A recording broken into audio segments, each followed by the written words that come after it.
Today I'm going to show you how to edit Base44 quickly and easily using the built-in AI tools. This is a simple workflow that lets you make changes to your project without needing to manually rebuild everything from scratch. If this video helps, make sure to hit the like button and subscribe for more quick tutorials like this.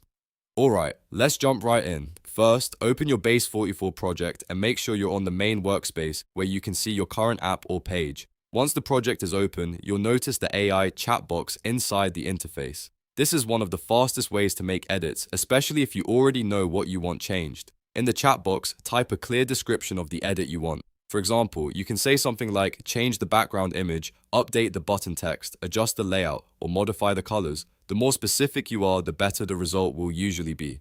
Base44 will use your prompt to understand what you want and apply the change for you. If you want a more visual way to edit, you can also click the edit icon at the top of the screen. This opens the virtual editing option, which lets you make changes directly through the interface instead of only using chat. This is especially helpful if you want to quickly select an element and update it without explaining everything in the prompt. So if the AI chat feels too broad for a specific task, the edit icon gives you another fast way to make changes. When using either method, it's a good idea to review the update after it's applied. Check the background, text, buttons, spacing, and overall layout to make sure everything looks the way you want. If something still needs adjusting, you can go back to the AI chat box and ask for another change, or use the edit icon again to refine the design. That's really all there is to it. Open the project, use the AI chat box to describe the edit, or click the edit icon on top to virtually edit the page. It's a quick and efficient way to customize your Base44 project without overcomplicating the process.